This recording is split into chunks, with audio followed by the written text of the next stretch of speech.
bitsy spider went up the water spout.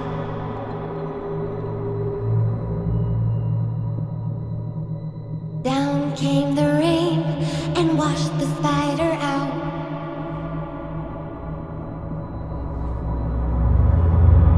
Up came the sun and dried up all the rain.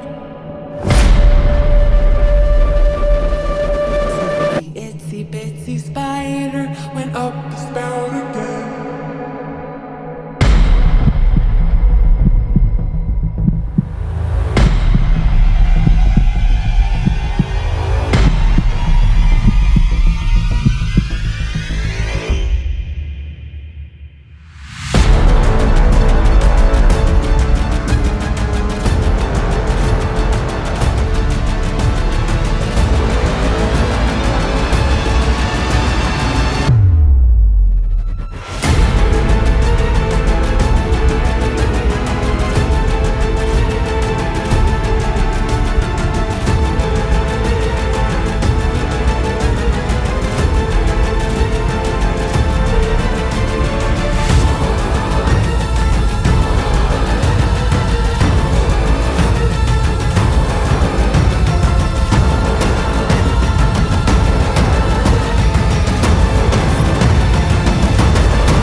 So the itsy bitsy spider went up the spout again. Alors bonjour à tous, bienvenue dans cette nouvelle exploration. J'ai décidé de vous la faire de nuit parce que c'est un manoir qui est assez glauque et l'ambiance va être au rendez-vous. Il y a des animaux empaillés un peu partout. Je vous en dis pas plus et je vous emmène avec moi.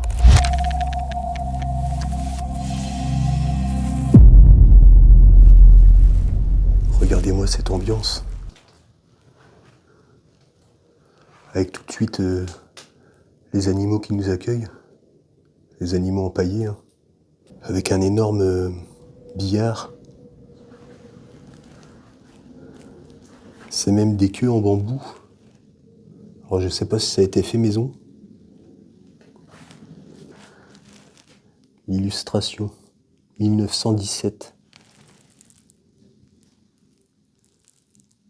1919, 1918, 1915. Bon, je pense pas que ce soit la date d'abandon. D'ailleurs, je ne connais pas l'histoire, je ne connais pas la date d'abandon non plus. On va essayer de découvrir ça ensemble. En tout cas, il y a pas mal d'animaux empaillés un peu partout. Des sangliers, des chevreuils, des renards. Regardez ça, comment il fait flipper celui-ci.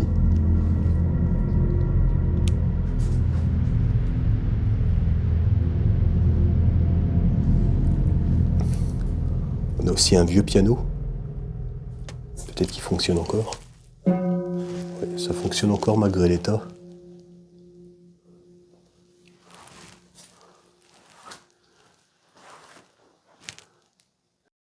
Il devait y avoir un oiseau.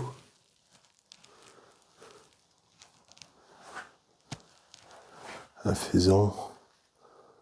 Encore une tête de sanglier là. On a la pierre apparente, c'est magnifique. Regardez aussi le beau canapé, pardon. Et le magnifique fauteuil avec les moulures. On en trouve souvent dans les lieux abandonnés, enfin dans les châteaux surtout, ce genre de canapé et fauteuil. En tout cas, vu les animaux, je pense que le propriétaire, il devait être chasseur. C'est déjà quelque chose à retenir. Et peut-être aussi qu'ils avaient des enfants. Parce qu'on a un punching ball là. Et aussi des livres d'enfants. Il était une fois la vie. Je me rappelle de ça. Pour ceux qui se rappellent. Au secours du prince.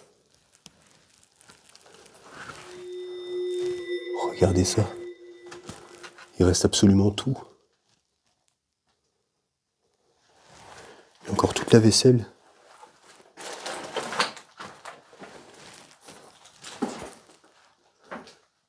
énorme cheminée. Ça devait bien chauffer l'hiver. Là, on a encore une tête de sanglier de ce qu'il en reste. La peau a été retirée.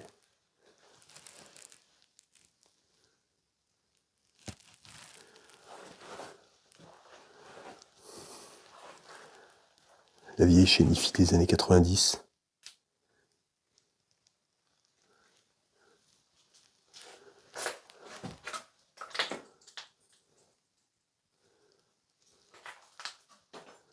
Je sais pas si on a des dates. Sur la bouteille de vin, peut-être.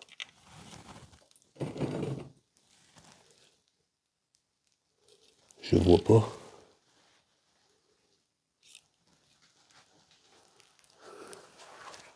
On a encore une télé ici. Pourquoi avoir deux télés? On peut avoir deux télés, mais pas dans la même pièce, quoi. Je vois pas l'intérêt. Recherche d'images. C'est quoi ça? C'est pas un magnétoscope, si?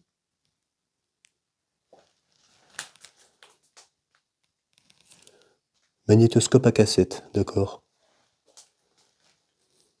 Philips.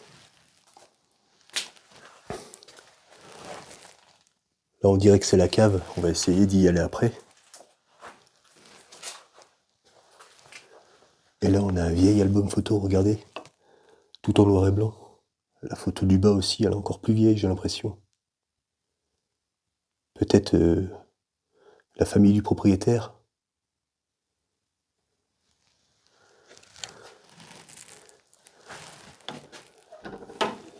On a encore de la vaisselle ici.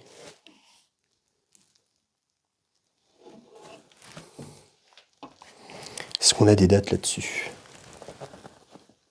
Alors, 1996. 1995. Les pages jaunes. Donc déjà, on a une date approximative. Peut-être que ça a été abandonné fin des années 90. C'est une supposition pour l'instant. En tout cas, tout a été retourné ici. C'est bien dommage.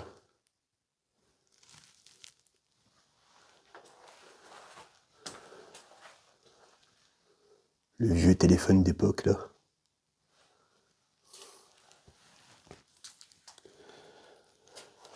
Ah, ici on a un nom.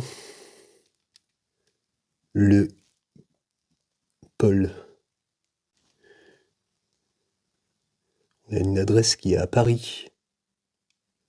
Alors peut-être que c'était une maison secondaire. Peut-être que là c'est le nom du propriétaire, mais c'était sa maison secondaire ici.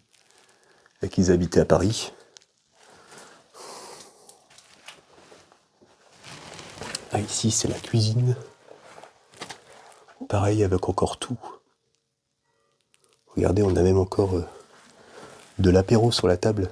De la bière, du vin.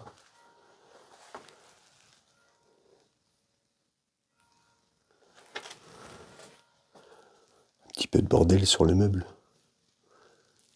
Bon, il n'y a plus de vaisselle, ça a été retiré. Sûrement volé malheureusement. Et ici nous avons encore une date d'ailleurs, 1997. Donc encore la fin des années 90. Un garde-manger ici. On va sûrement avoir des dates là. 1997.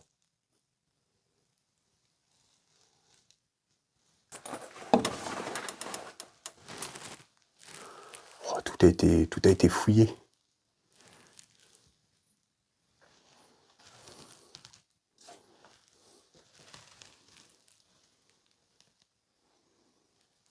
On va monter à l'étage.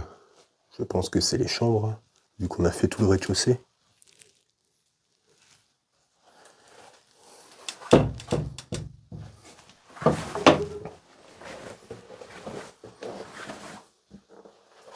petit peu de porcelaine.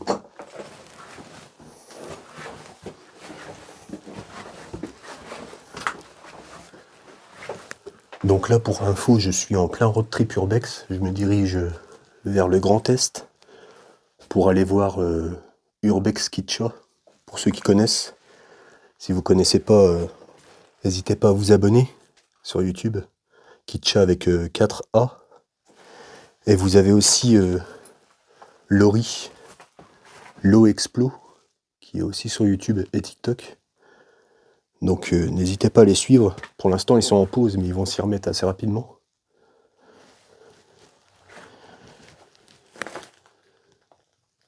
Pas mal de vieilles photos aussi ici.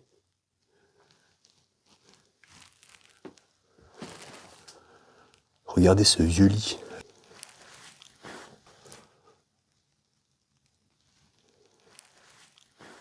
Et là, ça confirme bien qu'il y avait des enfants. Hein. On a des peluches, des poupées, un lit d'enfant en fer forgé. Je dirais un lit des années 60-70.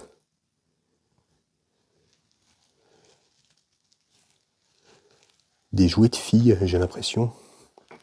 Ouais, parce que c'est pas les garçons qui jouent à la poupée. Hein.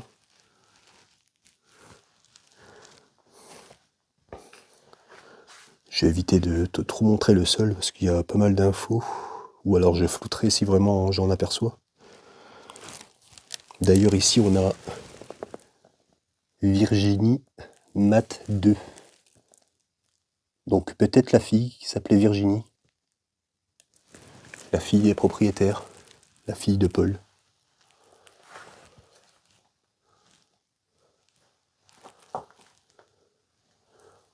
C'est pareil, tout a été retourné ici, c'est malheureux quand même. Je vois pas l'intérêt de piller comme ça. Ouais, c'est vraiment triste. Hein. Sachant qu'il y a dû avoir une histoire ici dans ce lieu, il y a eu de la vie, donc...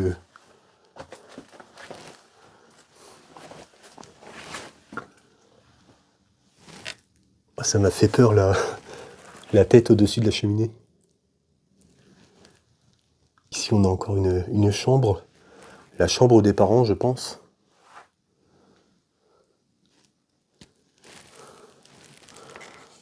Je ne sais pas ce que c'est, ça. Ah, c'est aussi un album photo, d'accord.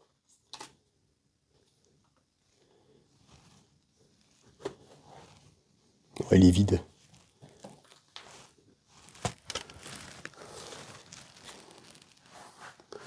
Regardez le vieux fauteuil, là.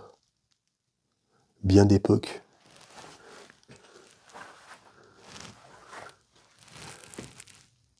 La demoiselle.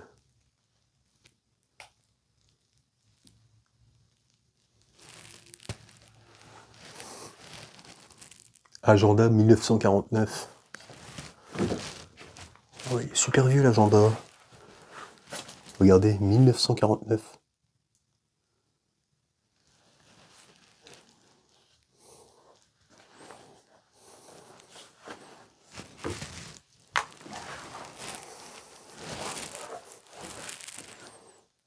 Ah, on a des livres avec un soutien-gorge.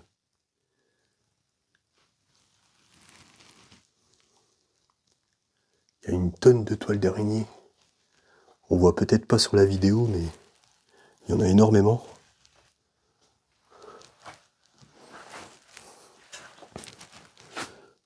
Là, on a encore des livres.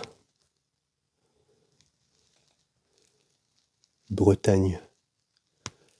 La torche, chère mamie, il fait beau, et je fais de la planche à voile, je mange des calamars, je t'embrasse, Virginie. Donc, je pense que c'est la fille. Hein. C'est la deuxième fois qu'on voit Virginie.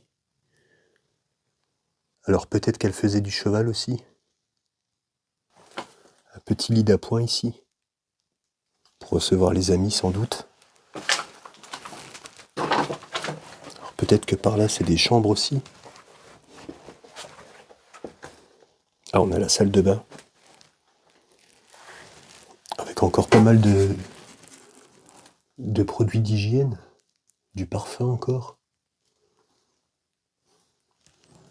Avec les toilettes, la douche, de ce qu'il en reste aussi.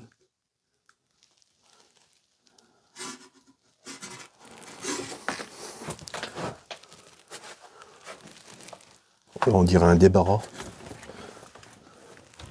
Ouais, c'est ça.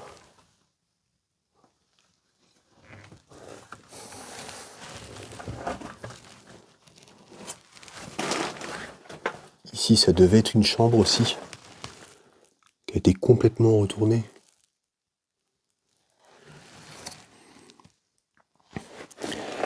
Génération fumette. 20 francs. Et ça date de quand ça? Il n'y a pas une date? Non, j'ai pas l'impression. En tout cas, c'était en francs. Je crois que l'euro est arrivé en 2002, il me semble.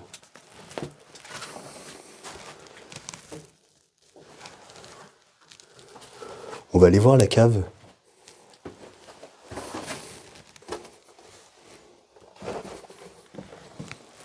C'est vachement bas. Elle est petite. Je pensais que ça faisait toute la surface du manoir, mais non. On a encore pas mal de bouteilles. Il y en a même qui sont encore pleines. Bon, je vais pas aller jusqu'à là-bas parce que c'est assez bas. Je me cogne déjà assez la tête dans les lieux abandonnés, donc à chaque lieu je me pète quelque chose. Je vais finir assommé un jour.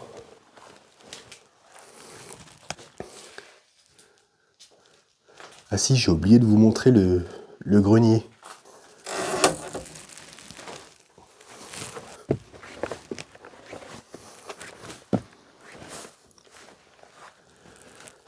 Des poêles à bois, des vieux poêles à bois là. Ou à charbon, je ne sais pas.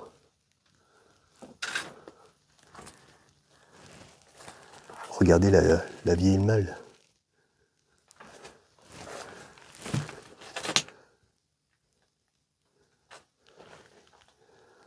Il n'y a pas grand chose.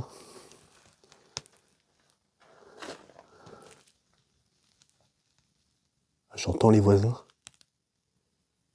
Je vais pas traîner.